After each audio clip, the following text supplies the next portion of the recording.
Assalamualaikum sahabat sniper ngesot. Salam story, salam selaras, salam situng ate. Syukur alhamdulillah sahabat, semoga hari ini kita tetap diberikan kesehatan, rezeki yang melimpah dan juga halal agar kita bisa beraktivitas dan juga bisa beribadah dengan baik. Kebocoran pada seal grendel Sub Innova ataupun senapan-senapan yang lain ya, bukan hanya Sub Innova. Tapi sekarang saya akan jadikan bahan praktek adalah Sub Innova. Kebocoran seal grendel pada Sub Innova dan sebagainya, faktor-faktornya dan juga cara mengatasinya. Oke, untuk mengetahui kebocoran pada senapan kita itu sungguhnya sangat mudah. Pastilah kita akan tahu ya, yaitu cukup Anda pompa senapannya, kemudian tempelkan chamber lubang pemasukan mimis ke pipi kita, kemudian ditembakkan. Apakah terasa dingin atau tidak? Kalau terasa dingin, apalagi ada kecupan-kecupan ringan dari angin, maka itu pasti bocor. Yang kedua, bisa Anda lakukan pompa satu kali, letakkan tisu di atas, pompa satu kali, letakkan tisu di atasnya, kemudian ditembakkan. Apakah tisunya bisa terbang atau bahkan bernganga, berarti sudah terbukti bahwa bocor. Bahkan sahabat, penyakit bocornya seal grendel itu sering terjadi kepada senapan-senapan yang lasnya di upgrade atau grendelnya yang di upgrade. Kok bisa ketika ganti laras ataupun ganti grendel, apakah ukurannya yang nggak pas atau gimana? Itu yang sering terjadi. Sudah kita beli laras mahal-mahal, ataupun pada Sub Innova itu kita sudah beli chamber mahal-mahal, chambernya diganti, larasnya diganti, grendelnya diganti, tiup umpamanya. Chambernya menggunakan chamber aluminium, sudah mahal-mahal semua. Bahkan ternyata bocor. Masih enakan yang bawaan pabrik, yang standar semua, yang sealnya grendelnya menggunakan satu seal, larasnya hanya OD9, kemudian chambernya umpamanya chamber bahan plastik, aman kebocorannya. Tapi ketika sudah diganti, bocor, nggak selesai. Sudah oprak-aprik gini-gini gitu, nggak pernah selesai. Penyakitnya apa sih? Penyakitnya, ayo kita bahas, kita cek satu persatu. Bukan kita bahas satu persatu ya. Karena kalau senapan saya sih nggak ada yang bocor, aman semua. Ya karena sering-sering juga sih terjadi kebocoran, kemudian saya cari, kemudian ditemukan penyakitnya dan sebagainya. Oke, ayo kita bahas satu persatu. Go, kita mulai. Baik, kita langsung saja. Problem yang pertama sahabat, yaitu saat Anda ganti laras. Kadang-kadang ya ukuran loading mimis, maksudnya mimis di bagian di sini ini terlalu besar sahabat, terlalu besar, sehingga seal pada grendel di sini ini kurang rapat ke dalam laras, sehingga menciptakan apa? Bocor dikarenakan seal grendelnya ini kurang rapat. Seal grendelnya, solusinya ya kita harus besarkan sahabat seal grendelnya ini dengan cara kita ganjal saja. Pada cuakannya itu kita liliti benang, kemudian ketika selesai dililiti benang, kemudian pasang seal o-ringnya. Bang, ternyata sih tetap bang bocor. Oke, bahkan saya coba menggunakan double seal, ada dua seal. Seal pertama ini bagian seal yang masuk ke dalam laras, seal kedua adalah di luar laras, tetap bocor. Problemnya apa bang? Namanya, oke, gini sahabat, kadang-kadang saat kita memasang laras itu kurang presisi, kurang pas, pemasakan larasnya kurang pas. Pemasakan laras apabila keliru sahabat, maka walaupun bagaimanapun diganti seal atau apapun, sealnya tetap akan terjadi bocor. Kita akan bahas sahabat kesalahan pemasangan laras sehingga menciptakan kebocoran pada seal grendel walaupun sealnya diganti tetap bocor. Problem yang pertama, tadi anggaplah selesai ya pembahasannya ya. Saat Anda seal ini sobek atau sealnya kurang besar atau apapun, ini sudah selesai, saya anggap sudah selesai pembahasannya. Problem yang kedua, saat Anda memasang laras di sini ini, larasnya tidak mentok. Tidak mentok. Semacam ini.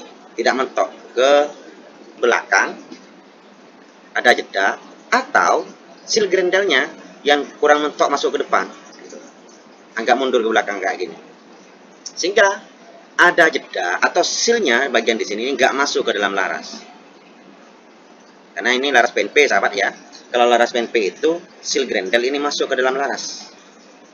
Beda kalau laras sloop ataupun laras olir yang biasa ada pada sub Tiger ataupun sub Tiger yang ada pada sub AC ataupun sub Barata klasik yang menggunakan uliran, itu kebocorannya biasanya hanya terkait kepada sealnya saja. Karena seal ini bukan ada pada larasnya, tapi sealnya ini menutup pada lubang pada chamber.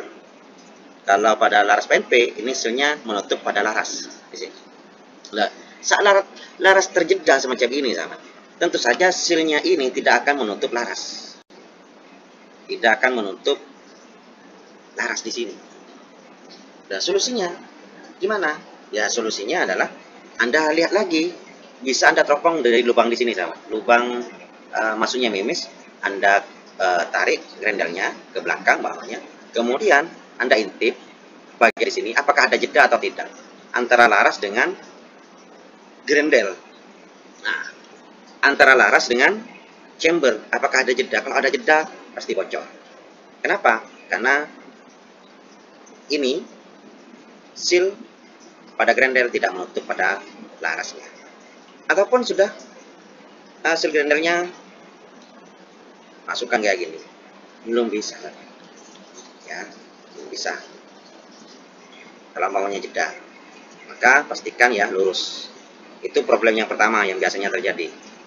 Gak rapat posisi larasnya kepada posisi chamber. Itu yang pertama, problem yang pertama. Problem yang kedua, yaitu saat pengeliman. Gimana maksudnya pengeliman? Nah, gini sahabat. Di sini pada laras itu, di sini bagian di sini ini ada lubang transfer angin. Ini kan. Kemudian problem yang sering terjadi juga adalah bagian di bawah, di belakang lubang transfer angin, di belakang di sini. Kalau belakang di sini sahabat, ini nggak dikasih lem, ya, tidak dikasih lem atau lemnya habis. Karena sahabat harus diperhatikan ya, saat Anda pengeleman di sini harus kita kasih lem dari ujung di sini ini kasih lem semuanya. Ketika Anda masukkan, kadang-kadang lem yang ada di belakang transfer angin ini lepas ataupun tergesek dengan lubang chamber ini, habis kemudian. Jadi banyakkan di sini, sahabat, banyakkan. Gak apa-apa lah nanti kalau umpamanya menutup lubang transfer angin. Jadi ketika masukkan ada bagian yang menutup lubang transfer angin, nanti kita bisa sodok dari lubang chambernya nanti sodok.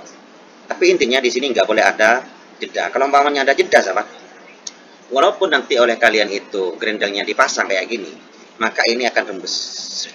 Apalagi kan seal ini menutup masuk seperti ini, sahabat.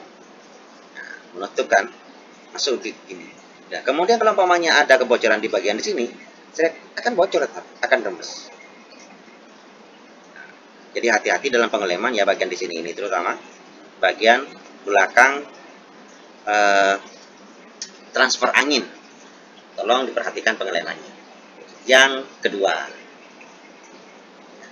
Yang ketiga, sahabat, yaitu saat pemasangan laras, ini ternyata larasnya itu agak sedikit, ataupun larasnya ini nggak center, nggak lurus ke lubang chamber, agak miring sedikit bawahnya ya, agak miring ke atas mau kayak gini, ataupun miring ke bawah kayak gini sedikit, atau miring ke atas kayak gini sedikit lah. Maka saat posisi laras agak miring sedikit aja ke atas, maka apa efeknya? Ini ada jeda di sini.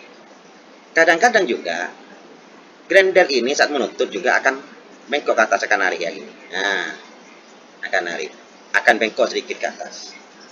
akan ngikut lurusnya laras ini ketika tertarik ke atas, sehingga posisinya nggak sepan lagi. Ada sedikit kebocoran nanti kalau umpamanya bengkok laras ini agak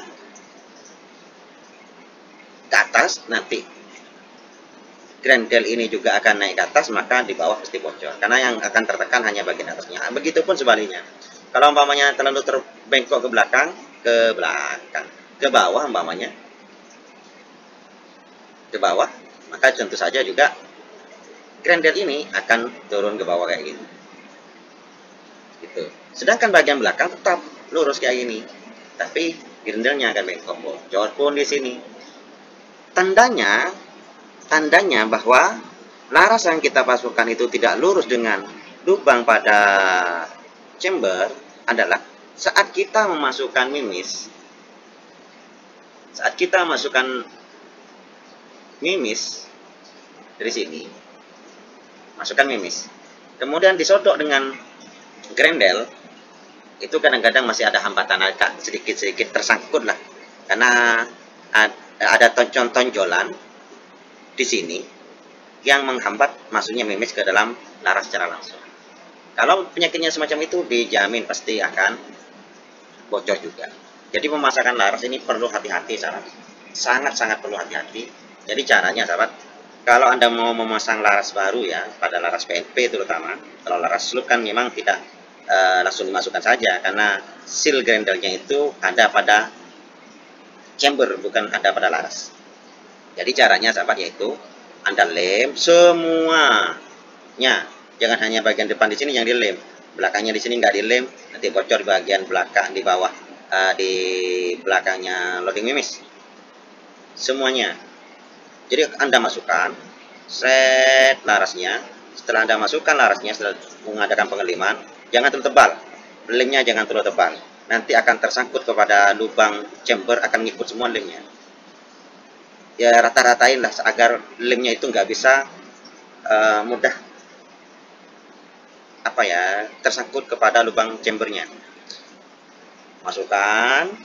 Setelah dimasukkan, pastikan lubang transfer angin ini lurus dengan lubang pada lubang tabung di sini. Kemudian pastikan juga intip dari lubang memasukkan mimis ini bahwa larasnya sudah mentok, pas nyatu dengan chambernya bagian di sini. Setelah itu, sahabat, masukkan grendelnya. Ketika lem masih basah ya, bukan ketika lem kering. Ketika lem masih basah, masukkan grendelnya, biar nanti grendel ini mensenterkan posisi larasnya, biar center pas di tengah. Setelah itu baru dijemur.